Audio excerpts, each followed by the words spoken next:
Thank you very much. We know we have a difficult task here. It's both an honor and a challenge, I would say, to stand between you and this weird-looking pint of Guinness, I would say. First of all, I'd like to have a big round of applause for you guys, because almost 40% of you filled in the State of Conversion Rate Optimization survey that we sent round. So big round of applause to yourself for filling that in. Thanks all. So, great job. This is Jordan. I'm Max. We both work as Google. And today we're going to talk to you about three things. Main thing being around the survey. So all the things that you shared with us, we use them throughout this presentation to come up with some interesting findings that we'll share with you now. The first thing we'll discuss is the state of conversion rate optimization. So we start talking about what interesting findings did we get out of the survey and what do they mean for you. Secondly, Jordan is going to talk about some UX myth that you should try to avoid.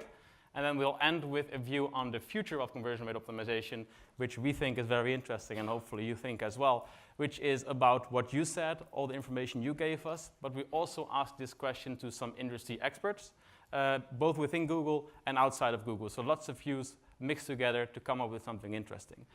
While doing all that, we'll also talk about pies, pizzas, hamburgers, hippos, and wolves. So keep in mind as we go through this. So for the survey, what you filled in is lots of questions. So we sent 18 questions to you to learn about the current state of conversion rate optimization. And as you can see, a large variety of companies reply to that in terms of size. And that, of course, has some implications to what you are able to do when it comes to conversion rate optimization. Interestingly enough, if we look at the question to which of you have a dedicated conversion rate optimization department, we see that not a lot of you have this actually. So roughly 20% of you have a dedicated CRO department in the company. 13% of you is not doing any conversion rate optimization, which of course is a big issue that we'll discuss a little bit later. And 67% of you, almost 68% of you, is doing conversion rate optimization, but this is integrated in another part of the company. Could be marketing, could be something else. And this has some interesting implications for you as a business, because we also asked how many tests do you run. And what you see here on the left-hand side is that in 54% of the cases, the companies that have a dedicated CRO department would run more than 6 tests a month. If you compare this to the companies that do not have a dedicated CRO department, we see that this is only 16%. So what we learn here is that according to you, according to the people who filled the survey in, companies that have a dedicated CRO department are better able to run, or are able to run more tests. Does that necessarily mean that that is a good thing? That you should run as much tests as possible? That's something that we can discuss, but it is an interesting statistic that we got out of this. Another interesting thing is this one. So we see that companies that have a dedicated CRO department test more, but also the more tests that you run, the more you'll fail. And as Mick showed us in the intro, and what this was repeated throughout the different sessions, only 30% of A/B tests on average show a positive impact on the business. 70% shows no impact, or might even negatively influence your bottom line. And this is great if you can find this out when you're testing, but think about if you're not A/B testing, what type of effect this could potentially have on the business, because 70% of the things that you're doing on average will not help you to get more out of what you're already doing right now. So it's important to keep in mind. So we checked for you guys to see what happened if more tests are run, if the rate of success would go up or down. And what you see for the companies that run 1 or 2 tests a month, which is the least amount of tests that were available in this answer, we see that 49% of the tests are not successful or do not add positively to your bottom line. Whereas if we look at companies that run 21 tests or more a month, which was the most option that you could give us, we see that in 83% of the times, the tests are not successful. So that's even more than the 70% that we showed from the industry research that we just shared. So what does this mean? Is this something that you need to panic about? Is it something that you need to fear? I would say no, because it's not necessarily bad to fail. From failure, you can learn. And a wise man once said that I haven't failed, I've just found 10,000 ways that didn't work. Anyone can guess who this said? And the light bulb is quite a big reference. Yes, so it was indeed Edison that said this. So knowing this, knowing the fact that when you run tests, you will fail, but you need to learn from this, what else did we learn from the survey that we sent you? And one thing actually, and here's the first reference that comes up, the hippos, is that when you are trying to figure out what to work on, or when you're trying to prioritize the tests that you want to run on your website, you said to us that, well, I sometimes act on my gut or guesses or those type of things that are typically not backed up by data. And that's what we categorize here as fortune tellers. So people that think that they can foresee the future and that use this as a way to prioritize or to come up with ways to improve the website. On the other hand, we have hippos, which are also fortune tellers, but usually the ones that have a bit more influence. So in this case, hippos are the highest paid person's opinion. So this could be your manager, or maybe even some hippos here in the room. We'll not go into much more detail there. But this is interesting because this is the second most given reason for you to prioritize your A/B tests right now. So fortune tellers, in 40% of the cases almost, you would use your gut instinct or simply a guess to come up with what you want to start working on first. And that can be an issue, of course, because that might be that without the data, using it, you might work on something that does not add a lot to your bottom line, whereas more important things might go down the drain and you'll never look at them again. Also, the hippos, as you can see there, 15% of you said that some hippo was involved in making decisions when it came to prioritizing A/B testing suggestions. Fortunately, we also see a lot of data being used here and data-driven methods to come up with ways to prioritize. So there's a couple of things here. And what we've learned from you as well is that 31% of you actually do not only use one of these data-driven methods, but use a combination of methods to both come up with what needs to be improved on the website. So this could be using Google Analytics to figure out what your user is doing on the website, doing some user testing to come up with an idea or a thing to improve on your website that you want to work on. And when prioritizing, you also told us that in, again, 31% of the cases, you use some kind of model to prioritize this that combines multiple methods. And a well-known model that a lot of you gave here is the PI model, which focuses on potential importance and ease of implementation. So we highly recommend you to use something like that if you're not doing this already, and indeed be aware of the fortune tellers and hippos. So to be short, the more experience you run, the more you'll fail, but don't be scared by that. Try to learn from the things that don't add to your bottom line. Try to iterate, because maybe you can improve that test or that experiment to go further and bring it to a positive result. And if not, move to the next thing, because there's so many things that you can do on your website to improve. And last but not least, of course, you need to be beware of fortune tellers and hippos. Try to use a combination of data-driven methods to come up with what you want to improve and what you want to experiment with, but also to prioritize what you want to, the things that you need to experiment with. You have one yourself. So, who has seen this photo? It's been on Facebook and LinkedIn. It's been an amazing story and it's gone viral. So I saw one hand, so I'll tell you the story. It's about a pack of 25 wolves who are hunting bisons in Canada. And what you see here is the first three. These are the old or the sick. And they determine the pace of the pack. Because if it would have been otherwise, they wouldn't have been able to keep up and would have been left behind. And they also, in case of an ambush, they will be sacrificed. Following them is the front line, a pack of 5 stronger wolves. Following them is the rest of the pack. At the end, there's the 5 strongest wolves, and totally in the end, here, you can see it's the leader of the pack, the alpha wolf. And he's on the back making decisions. He can oversee the whole pack. He can oversee where they're going and can make changes in direction. And they all work together, and they watch out for each other, and they help each other. And it's a really nice story, and it's been all over the web, but it's wrong, it's not true. It's a myth.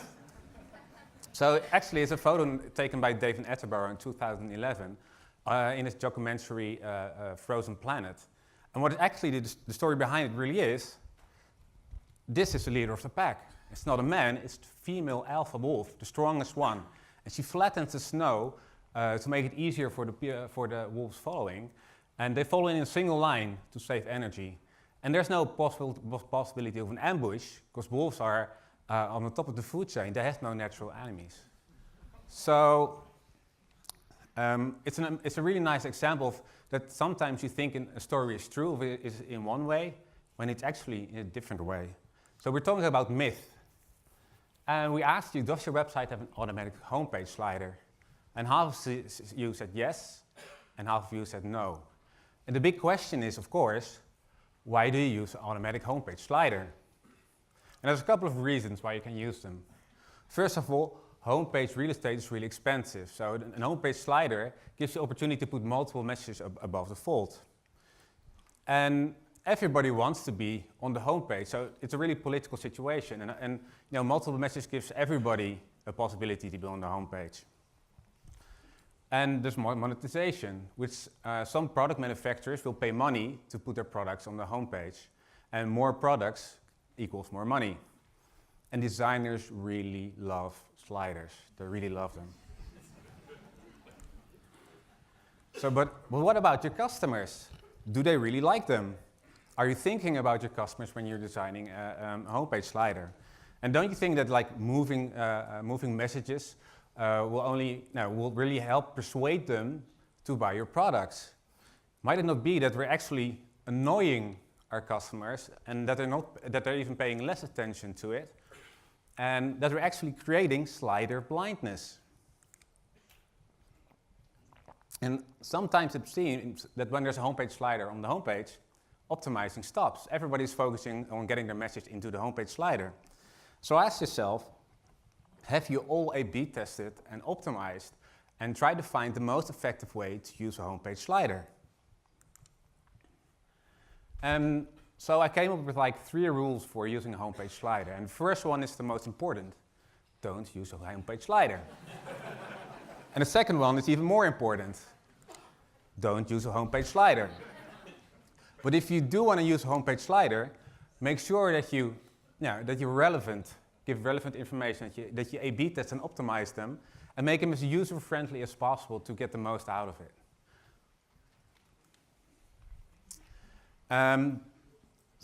These are two ideas to test for you guys. So this is an example from the Netherlands, from bol.com. And what they did here, instead of using a homepage slider, they used 4 messages. No movement, one primary message which gives focus for the user. The other example is from Macy's, a mobile one. It moves, but it's actually a static mobile homepage slider.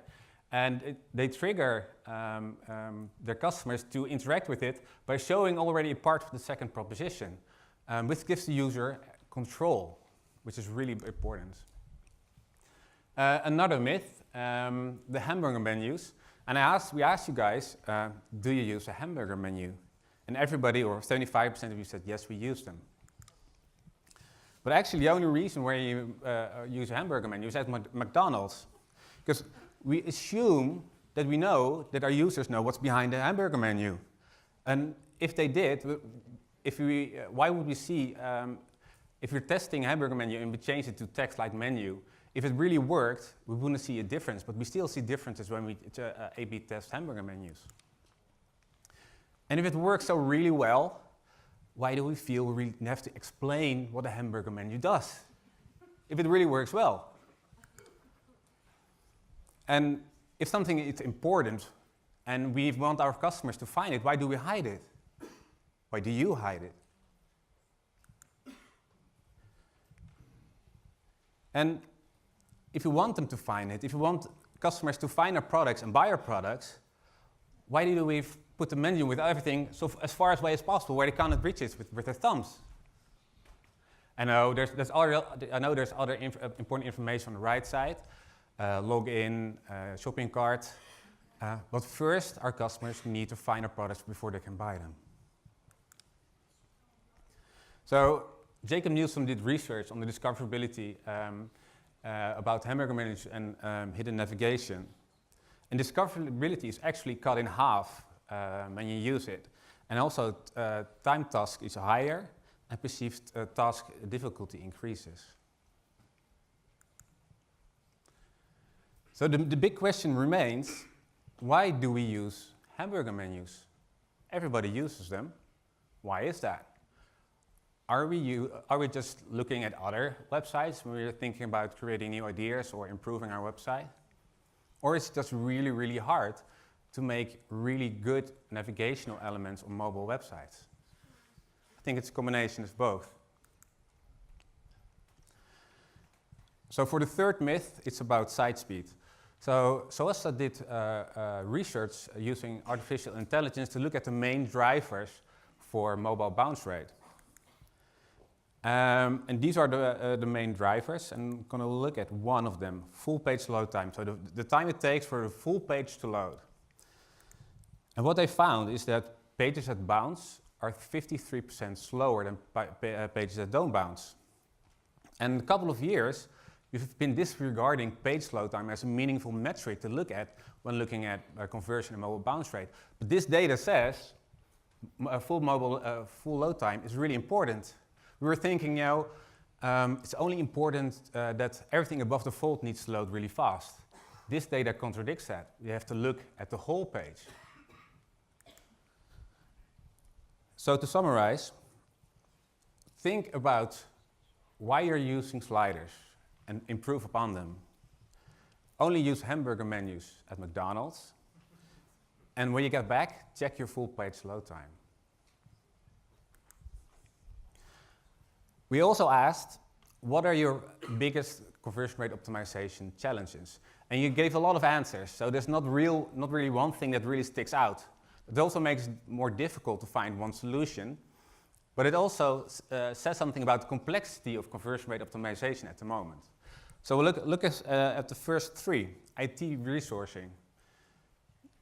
You shared that you find it difficult to find enough IT resources to either implement A/B test winners or to build them. Mobile is a challenge because there's a lack of mobile-first thinking at organizations, and the mobile behavior is totally different and new. And also, you find it challenging to optimize the checkout and the booking funnel. And one thing I also find interesting is the statistics part. Picking a winner and making sure that the winner is really a winner. It's really difficult. And yeah, actually, I think if you look at this, we could hope for next year we could build a whole new event around all these things, because they're really important, and they're really important for conversion rate optimization. So one other thing that really jumped out when going through your results is that 72% of you say that you're not able, or that the value of CRO is not known throughout the whole company. And just a quick show of hands, who would feel that this is an issue? So 70% of people raise their hands. Coincidence or not? But so I would agree, this is a huge issue, because if you're not able to show what the value of experimentation is towards a business, and if the company doesn't support that and embraces this, you will have some issues trying to get the room to work on this and to start testing, to build on it and to improve. Fortunately, next to this number, 64% also shared that compared to last year, conversion rate optimization got more priority in the business, and compared to last year, 54% of you say that you now have more budget to spend or to invest in CRO. So there's also some good things and some light at the end of the tunnel. So is there a future? Yes, but what would this future look like? And as mentioned, we had some chats, we had some information from you, where you shared what you think the future would look like, but we also asked these questions to some industry experts, both from within and outside of Google, and all these views we packaged into 3 streams or 3 statements that we're going to share with you right now. First statement being that within 5 years, there'll be no more CRO specialists anymore. I don't see any sweaty faces yet, fortunately, because there's no reason to panic here. It just means that the role of the CRO specialist is going to change. In the past, whenever we work with companies, we see that there's one person or maybe a small group of persons that are the CRO specialists in a company. They typically have similar backgrounds and they do everything by themselves. Hence also one of the reasons why the value of CRO might not be known throughout the company. So where we go to is something different. So panic, definitely no panic. So where we go through is something different, and I'd like to use my favorite food, pizza, for that, because I promised to talk about pizza. So here you see different roles, and this is what your CRO department could look like. So instead of having one CRO specialist with maybe a data analytical background, something like that, there will be lots of different roles involved when you're running tests and when you're trying to experiment. The CRO specialist will still be there, so the role will not disappear, but the role will change. A CRO specialist will probably more be kind of like a product owner who knows all the different people that are in the company, all the different specialists that can help when solving a problem, and who knows what tools are there to solve this for them. So interestingly, we also see, for instance, psychologists here. So these will be teams that are multidisciplinary, teams of specialists that will come together to solve problems from different parts of the company. And a psychologist is of course interesting because, as we saw, Natalie Hai showed us some interesting principles that we can apply here, and that's just the tip of the iceberg, right? Also, the copywriter is interesting here because oftentimes when we talk with clients, they tend to play around with the structure of the website, the placement of call to actions, the way that you show information. But the content is, of course, key here as well, because in the end, the content is what triggers the user to take the specific action. There should be some value in it for them. So using a copywriter, of course, also very important here. The second statement is that successful companies will need to embrace experimentation throughout its culture and organization. And this falls in line with what we saw in the previous slide, that it's not just one person or one similar group of people doing things. It should be carried throughout the company. And everyone should understand the value of experimentation, because it's only then that you can bring all these different streams and specialists together that will make sure that we can make this work and that we can make the experience for our end users better. And last but not least, of course, we need to talk about personalization. Whenever you read the news and also in your survey responses, personalization was probably the word you used most when it came to the future of conversion optimization. And personalization is definitely key, but it does not come without any risks. And whenever we talk about personalization, it's always about the ability to provide a unique experience to each individual user, which is, of course, a huge step from where we are now in the market. And a lot of times when I talk to customers, this is what they want to do. And that's kind of like going from 0 to 100 in just one jump, or by flipping an on and off switch and personalization is done. It just doesn't work like that. We have to approach it in a simpler, more direct way, and then we can solve this, move on, and go more complex later on. Of course, the risks here are there as well. So consumers are demanding personalization more and more, as we heard before in other sessions as well. But on the other hand, there's also a lot of risk here when it comes to privacy and security. So companies that will be successful in personalization will be companies that have an ethical and transparent approach, focusing on the long-term value and the long-term relation with the customer. For short-term gains, personalization is not for you, because it will get back at you at some point. So that's the future.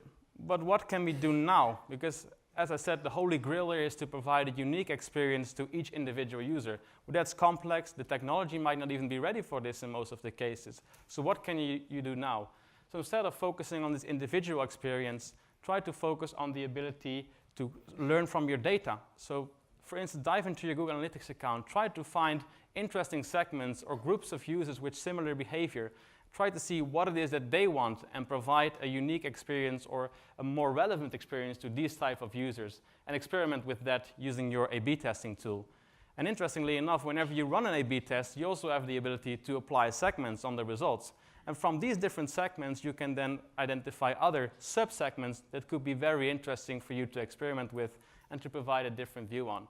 And you can repeat this process time and time again, focusing on different segments, going deeper, or taking a completely different segment. And in the end, as a last thing I want to say about personalization, it's not just about providing this unique experience to each individual user. It's about making the experience more relevant for a group of users, a specific users, and everything that's in between that. So, if you look at today, if you look at the state of conversion rate optimization, we can distill 3 themes. So the first one, conversion rate optimization is growing fast, but organizations are lagging behind. They're lagging behind in resourcing, lagging behind in mobile-first thinking, and they're lagging behind in building those multidisciplinary teams. The second one is conversion rate optimization is essential for making better decisions. Should you use a slider? Should you use a hamburger menu? And how should you use it?